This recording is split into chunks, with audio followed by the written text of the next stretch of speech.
What's up guys, Jeff Cavalier, ATHLEAN-X.com. Today, 6 exercises for your delts you're probably not doing. And I promise if you start mixing them in, you're going to be surprised by the results that you see. You see that we get too stuck in a rut when it comes to shoulder training. We press, we shoulder raise, and we shoulder raise. And maybe we do a little bit of reverse shoulder raises, but that's it. If we want to get our delts to work, we actually have more ways that we can scientifically incorporate movement the way our actual shoulders want to move in the first place. So we can do that with these 6 exercises. First up is the crush grip shoulder press out. And right here what we're doing is we're actually allowing our chest to contribute in a way that actually helps to take it out of the action to allow the shoulders and the front delts more specifically to do the work. Because we add this isometric contraction, we're squeezing the dumbbell as hard as we possibly can, we're activating the chest isometrically. So now when we press the arms out away from our body, we're going to preferentially make sure that the delts are doing all the work.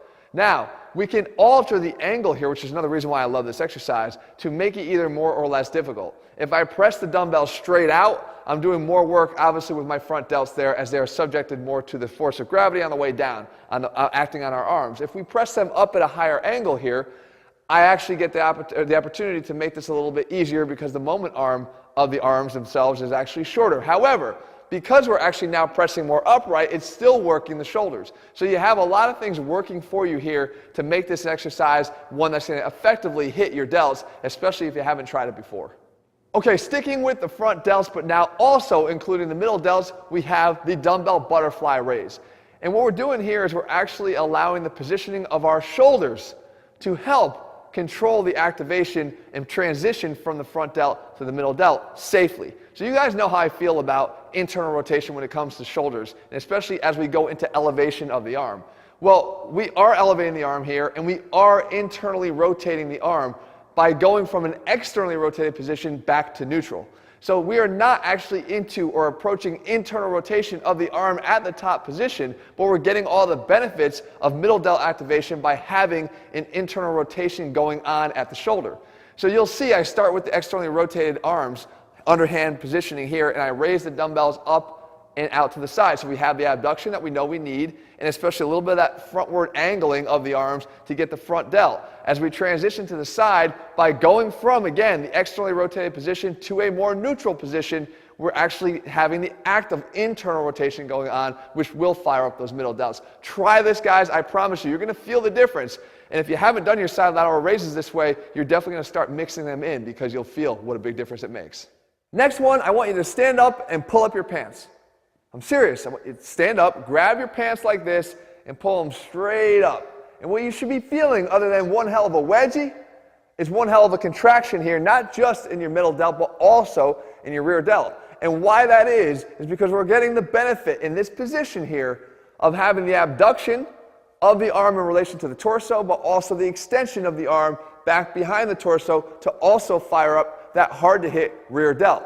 Now, we can do this with dumbbells in a weighted form right here with a hip hugger. And the benefit of this exercise is that because of the shortened moment arm, because we don't have to lift our arms straight out to the sides as we would in a normal lateral raise, we can use heavier weights to hit this area. And that's one thing we don't usually get the opportunity to do unless we're pressing.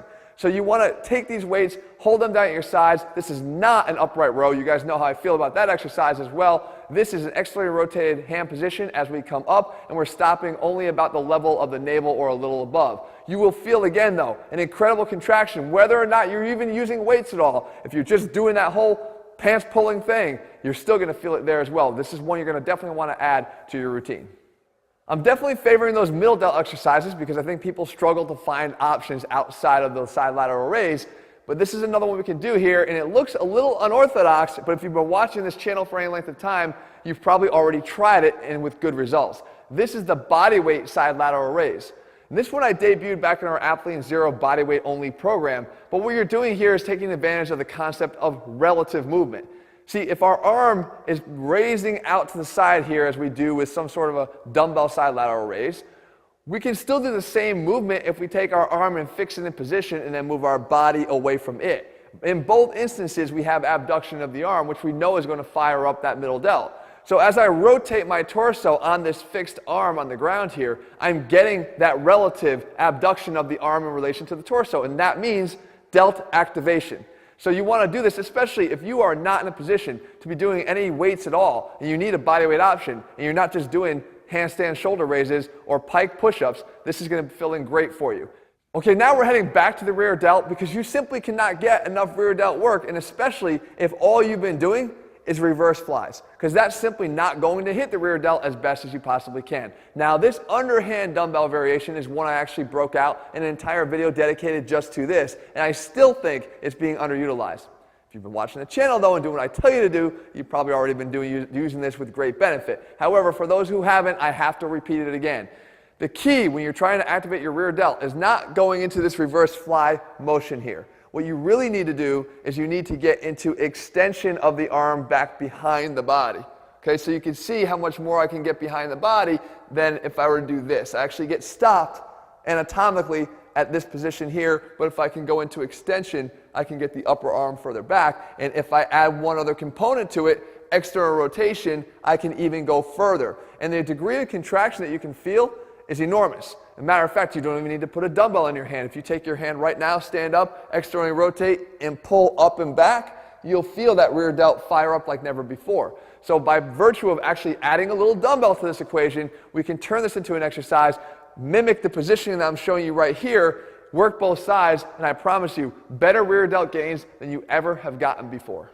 And last but not least, we have to save sort of the little exercise with the big bang. And this is the swimmers. And I know at first glance it probably looks like a rehab exercise. And the fact is that I really can't use heavy weights here, maybe 5-pounders or at most 10-pounders. But what really matters is what is going on in the shoulders. And there is a lot going on. Because by virtue of the path of the dumbbells here, I'm managing to hit all 3 heads of the delt in one move. As I raise my arms up and out to the sides, the middle delts are helping me to do that. My arms swoop forward to the front, and then eccentrically the front delts get loaded up again. Now when I go back again and reload, it again starts with rear delt activation. We have that extension going on, the arms that we just talked about was so important. And we come up to the top, we move our arms forward, and we repeat that. We're hitting all 3 heads.